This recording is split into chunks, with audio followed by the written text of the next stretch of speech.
Thank you for joining us today for the webinar on best practices in employee engagement. My name is Jessica Dzieweczynski, and I'm a senior consultant at FMP Consulting.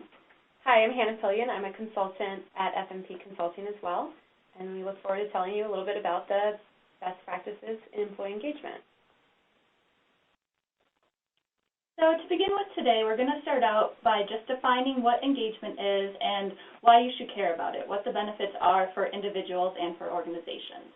We'll then talk a little bit about 4 stages in the engagement initiative life cycle for organizations, and then the remainder of the presentation will really be going through some key best practices that we've learned for each stage of that engagement initiative life cycle to include measurement, analysis, action planning, and implementation.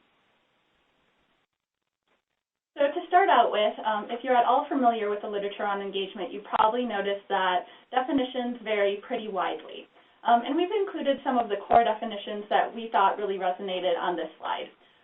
One by Kahn in 1990, who defined engagement as the harnessing of organization members' selves to their work roles. And in engagement, people are really employing and expressing themselves physically, cognitively, and emotionally during role performances. And that's very much in line with some ways other researchers have operationalized engagement, kind of looking at the affective, the behavioral, and the cognitive components of engagement. So we thought that did a nice job of kind of encompassing what is entailed with engagement. Truss et al. In 2006 also provided a very simple definition that we thought resonated, that's passion for work. And finally, Schaffelli et al. 2002 had kind of a 3-facet approach to engagement, defining it as vigor, so that's kind of having energy for your work, dedication, having commitment, kind of persisting even in the face of obstacles, and finally absorption, which is similar to kind of Maslow's idea of self-actualization. This is where people are really engrossed in their work and may even kind of lose themselves while really getting into their work. So I'm going to briefly touch on the benefits of engagement. There's a wealth of benefits to having highly engaged employees. There's individual benefits, such as individual performance, and because of that higher individual performance, they get faster promotions and higher pay and advancement because of that. Highly engaged employees are also happier, and research has found that they're also safer. Highly engaged employees have a decreased chance of experiencing a work accident. The organization also benefits. There's lower turnover, lower absenteeism, and because the employees are more productive, that bubbles up to better performance and a higher profitable company. So the rest of the time we're going to start talking about the engagement life cycle. So to start increasing employee engagement at any company, companies should implement this life cycle that we have on the screen, starting with measurement, then analysis, action planning, and implementation. Notice that we said that companies should focus on employee engagement. We're not just talking about HR departments. Engagement is not an HR issue. It should be a company-wide issue. So the rest of the presentation will go through the definitions and the best practices. So to begin any engagement effort, you first want to get a sense of the factors that are influencing engagement by measuring and collecting data on your employees. So we have 3 best practices, the first of which is designing thoughtful surveys. You'll want to consider the length and other best practices in survey research, so make sure there's no double-barreled questions. Focus on just the things that you can change, and then keep the survey concise. And when you're writing the survey, consider questions that are drivers for engagement. Research has found that empowerment is important, autonomy, and leadership. Especially, FMP has found that the immediate supervisor is a strong driver of engagement. The next best practice we're going to discuss is implementation. So consider the survey, the time of the year the survey is put out, and also come up with a strong communication plan so that you get a high response rate, which will ensure a representative sample.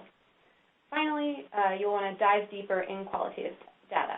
As IOs, we tend to be very comfortable in the quantitative data through the survey, but we'll also want to come up with, find ways to collect qualitative data through focus groups or interviews. This way you can really dive in and understand the heart of the issue and maybe some of the things that are driving it to better answer question. Once you've gone through the measurement process and you have some survey data that you're working with, the next step will really be to analyze that data and really make the most you can of it to determine what your organization's strengths, challenges, and really the areas you want to focus your action planning effort. And we have a few best practices that we'd like to share in the analysis realm. The first is to utilize relative weights analysis to identify key drivers of engagement in your organization. And relative weights analysis provides some advantages over traditional regression in that it transforms your independent variables to be orthogonal or uncorrelated. And often in research with our surveys, we do find that there are highly correlated variables in our survey research. So using the relative weights analysis really helps to untangle some of those factors and identify kind of the unique contribution of each of the predictors to engagement. And that can really help you determine where you're going to get the most bang for your buck, where you want to focus your action planning efforts on the areas that are going to be most likely to impact your employees. The second best practice is to analyze group differences. And a couple of different factors to consider here are, one, to look at leading and lagging units. So you can do an assessment to look at which organizational units are kind of coming out on top, and for those folks, you really want to reach out to them and try to leverage their best practices. See what they're doing in these different areas that are working really well and that employees are appreciating. And those can then be transferred over to other organizational units that maybe are facing some challenges in those areas. Similarly, those are the lagging units. You really want to identify those because those are the folks you might want to really target for the action planning efforts and might need some additional assistance in implementing some of the changes that you're looking to make across the organization. You can also look at demographic trends when you're analyzing group differences. In particular, looking at differences in, say, position type. Oftentimes we see in our research that certain types of positions are perceiving things differently in the organization. So really being able to pinpoint where those challenges are and target your implementation to those groups can be really powerful. And a third best practice is to examine effect sizes rather than significance when you're trying to determine the importance of changes that you're looking at. So often, if we're looking at organizational-wide data, we're often lucky enough to be dealing with pretty large data sets, which is a great problem to have. But one of the challenges with that type of data is that even relatively small changes are likely to get flagged as statistically significant. As an example, one of the organizations I've worked with had a very, very large sample, and we were finding that year over year we were trying to look at changes and determine which ones were significant. Some changes that were incredibly small, about change of a 0.05 on a 1 to 5 scale, was coming up as significant. Is that practically significant? It's probably not. So an effect size can really help you determine which areas are showing some meaningful change or meaningful differences versus one that might be flagged as significant just because of the sample size. The next step is action planning. Action planning involves translating the data into a specific plan that will address the key findings and leveraging best practices across the organization. So one of the best practices is to keep it simple. When you're giving an action plan to management or leaders across the organization, you want to make sure it's simple rather than giving them data overload. So one thing we suggest is focusing on 1 or 2 action areas and then coming up with just a few things to work on throughout the year to address those areas. And then following up several times throughout the year to make sure that you're keeping the commitment level high. The second best practice is to involve employees. The employees are the ones who took the time to take the survey, so the worst thing you can do would be to let it sit on a drive somewhere. So you want to come up with, take those findings from the survey and really put them into place in the organization and involve employees in that action planning. So Gallup actually found that when employees believe that the action planning has had a positive impact, it has an increase. It increases in their engagement scores. You can see on the slide we have the chart there from the Gallup findings. The final thing is considering a 2-year implementation cycle. A 2-year implementation cycle will allow for more time throughout to actually deliver results and and deliver changes rather than just implementing plans yearly. The final stage of the engagement initiative lifecycle process is going to be actually implementing the different actions that you planned for in the last stage. And we have a few tips here that we'd like to share that we think can help increase the success of implementation of those different actions. The first one is to make sure that you garner leadership buy-in for the different activities and efforts that you want to undertake as part of this initiative. Leadership buy-in is really important so that employees can see that even the top levels of the organization are committed to this, that they think engagement is a priority, and they're looking to make changes in these areas. And one of the best ways to make sure that you can gain that leadership buy-in is to link your engagement initiative and specific actions to different business outcomes. So at the highest level, this can be, kind of making the case for engagement with some of the points that Hannah made at the beginning of the presentation in terms of all the factors that we know engagement can impact. Things like job satisfaction, performance, absenteeism, turnover, things that we know all leaders can and should care about. So making that connection is a good one, but potentially even more powerful is making sure that you link your specific actions and activities that you want to engage in with the business outcomes and priorities that are specific to your organization. So, for example, if your organization has a strategic plan that has certain priorities or goals laid out, to the extent that you can make linkages from those goals and priorities to the different actions that you want to do as part of this initiative, that can be a really compelling case to leaders about why you can and should go forward with some of these activities. Second best practice will be to provide resources to facilitate local implementation.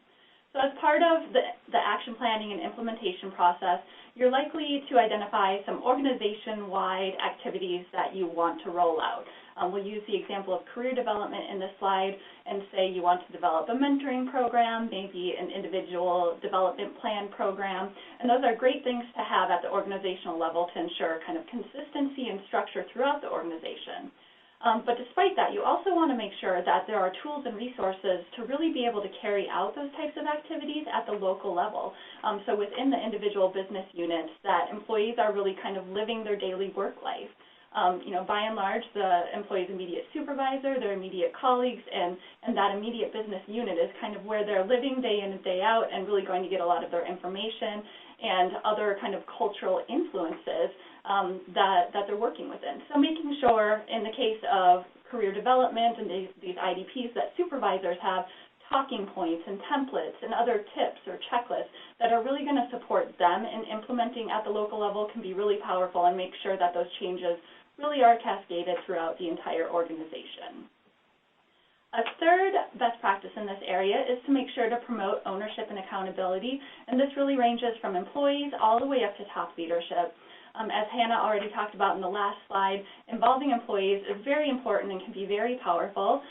We know that empowerment in and of itself is one of the key drivers of engagement, so to the extent that you can really involve employees in actually implementing the changes, having perhaps a working group or other task forces that are dedicated to making the tools, rolling them out, communicating them across the organization is a great way to help ensure ownership across the organization.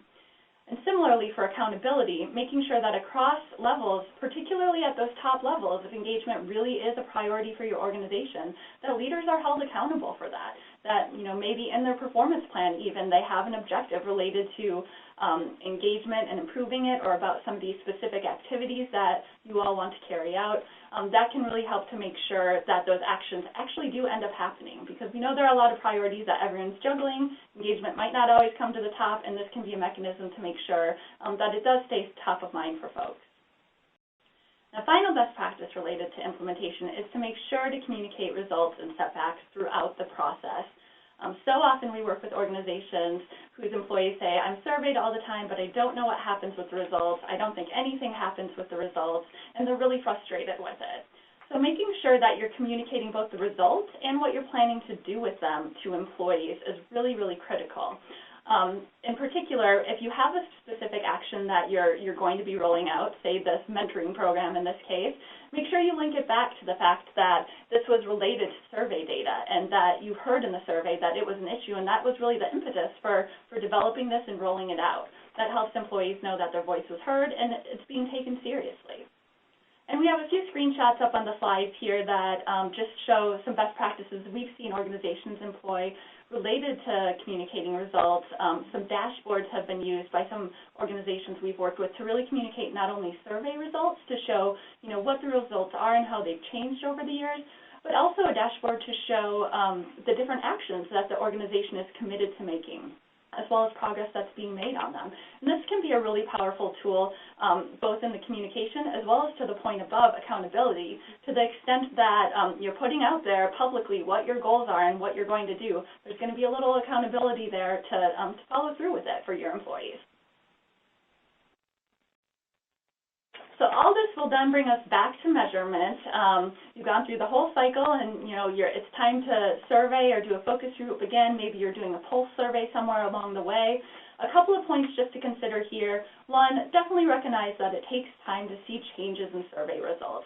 It will take months, if not more likely years, to see changes, significant changes in some of these areas.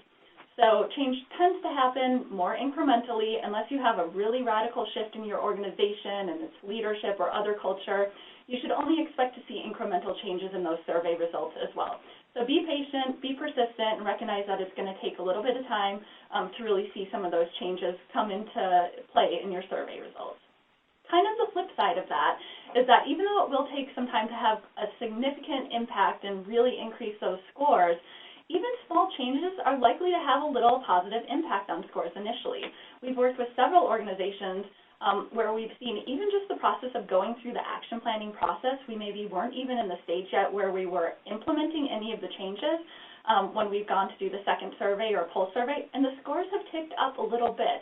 I think employees can really recognize and perceive when leadership is showing interest and seeming to be invested in those changes, and even that in and of itself can have a positive impact on engagement and some of the scores on your survey.